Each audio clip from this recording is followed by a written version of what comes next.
I had all kinds of black everywhere, and that took a while because, boy, whoo, that got up in me. You should have done the story and the makeup. It looked great. Yeah, no, I took it off. I took it off. I'm ready for bed. So we just finished all of our trick or treating. Our neighborhood this starts really early, and then it wraps up pretty early as well. We still have some other people like walking around, but it's more of Stragglers and older stragglers, teenagers older teenagers trying to having double, fun. triple dip. Yep, for sure, for sure. We had some same costumes come up on us a couple of times. I'm like, look, That's I what know. happens when you pass out full-size candy bars and full bags of Takis. Yeah, it The happens. And big Jello bags of shots. Takis and Jello shots. And Jello The shots. teenagers didn't get any of No, those. they did not. We're responsible people. Anyhow, we have one more ghost story for you. So this is the 31st ghost story out of 31 days in October, and we wanted to talk about the Milam Building in downtown San Antonio. So I used to work in the Milam Building as a legal assistant, legal secretary, and I worked for a couple of different attorneys in the Milam Building.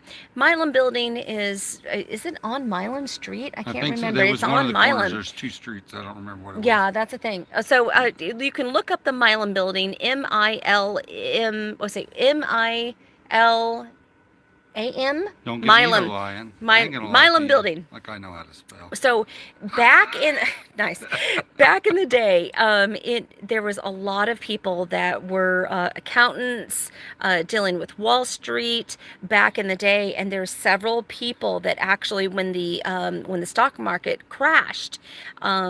In the depression, they actually threw themselves out the windows.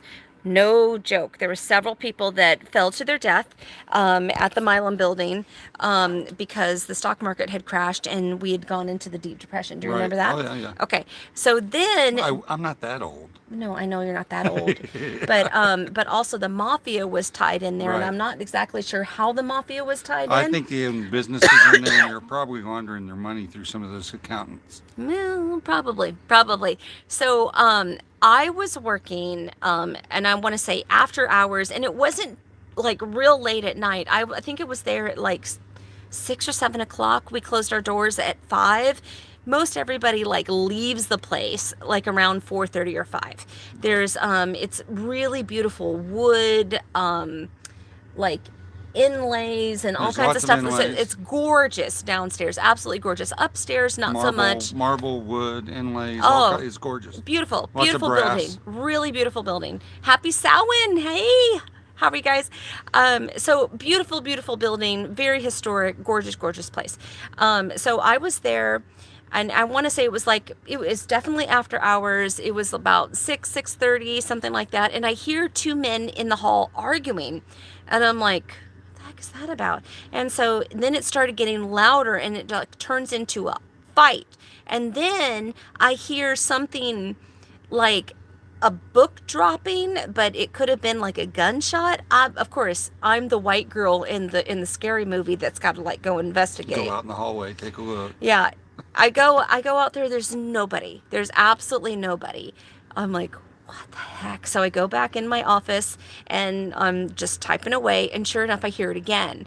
I hear it several different times, and then I hear running up and down the hallway, and I'm like, there's nobody out there. I go and I check several different times. There's nobody either way, and it's a kind of a long hallway. I can't see anybody. Well, It's crazy. y'all were in the corner, weren't you? We were in the corner, So you so could I had look down a two straight hallways. shot One to either the way. Yeah, elevators and the other down to the far end of the building. couldn't Yeah? see anybody. It was crazy. So that happened several times, throughout the night. And I was only there for, I don't know, I decided to leave pretty early. I'm like, no, I'm done. I'm done.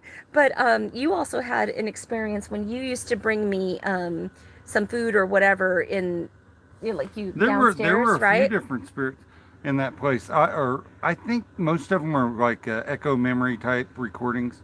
There was one that I would frequently run into when I'd go to the mailroom. I'd take stuff down from the Mm. office to the mailroom and drop it off. They had an actual post office in the building, and it was really pretty section the way the Oh, the counter wood. was and the wood And and yeah, and everything just beautiful. yeah, yeah, yeah. Um, they had the real old cubby holes in the back, and it was really Mhm. well, nicely built and put together. It's But gorgeous. It's I'm like a standing there in 1920s line. building. I'm standing there in line, gonna put some stuff up. There's 2 or 3 people in front of me, and I get bumped behind me. And I turn around and look, there's nobody there. And I'm standing there, and I hear something, and I turn around, there's nobody there. And I take a couple steps up, and just as I walk forward, every time I take a step forward, somebody run into me. And I'm like, okay. So there was probably a spirit of somebody that must have got awful frustrated in that line on a regular basis and walk into the person in front of them.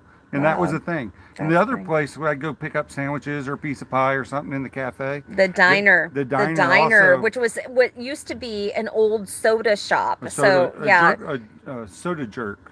And then in the pharmacy, and a right? pharmacy, Yeah, yeah, it yeah. was on the corner. It was on the absolute Right. corner. So, And one of the booths particularly was haunted, and they all knew it. So some people would sit there, and other people wouldn't, because the ones that were sensitive to it would not sit in that booth. that's the thing.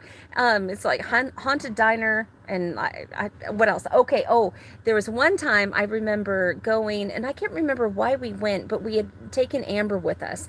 Amber was in the elevator with us, and we were going down from. I think I was on the second floor, right? I was just on the second floor. Yes, you were on the Okay. second floor. Yeah. So, interesting story about that is that up on the third floor was Joaquin and his brother Julian Castro, which I'm sure you see them on the news now, which they don't like me because I call them on their shit all the time. So that was the thing. So yeah, I know those people and they suck. And they suck. But anyhow, we were in the elevator and we were going down, and I forget what we were talking about. I think we were just talking about like, hey, what are we going to do for dinner or something like that. And all of a sudden, Bear and I were probably about this close anyhow, and out, like it was literally like in our ear. Like I can't quite describe it, but there was this gangster voice that says, "Hey, who's a use?" Like, you know, I remember do you that. remember that? It was like really loud, so loud that it startled both of us. Amber looked at us like, "What's wrong?" And we're like, She didn't even hear it. We she both heard didn't it. hear it. It was clear as day. It's like, you know, like, hey, what are yous doing? Or something like that. But it was in an Italian accent. It was a very much like mob-esque. It was just like, oh crap. Like, what did we just hear? It was weird. Oh yeah. It was, and I was I've told not heard stories anything also it. about the basement there, but I never experienced it. I'd Oh, gone down what there did a you couple hear? I don't just think I know spirits in the anything. basement, ghosts in the basement. Oh, The God. maintenance guy, the guy that buffed the floors, Yeah, yeah. he would tell me, yeah, I don't like going out there once it's dark. He'd, Cool dude, Rudy. Rudy always did the basement first because he didn't want to be in there after dark. Oh, man. Oh, He man. said there's always somebody fighting down here. Woo! So I don't know what happened in the Milam building, but you may want to go research that. Google that shit, because that is some scary stuff. So yeah, that's our 31 days of ghost stories. I hope you had a good time. It was tough. We we had to do some juggling there, but you know, luckily we have plenty of ghost stories. I think I only have 2 more in my archives, unless there's going to be a new spirit happening tonight. I hope not. You never know. You never know. But anyhow, tonight by midnight is your last time to upload or email me your ghost story to enter in the contest. You Right. probably saw that earlier today. Get on in there, go enter the contest. You can email it at ravenflowerwest@gmail.com until midnight tonight. Go do that, and I hope to see you. And the family will pick their favorite 5. And then next Saturday we will be live by either candlelight or firelight to read some of our favorites. I can't wait to read them. I know. There's some pretty It'll be cool fun. ones. Right now we It'll be have fun. 13 entries. Nice. I Good know. number. Good number. I know. Good night, you guys. Happy Samhain.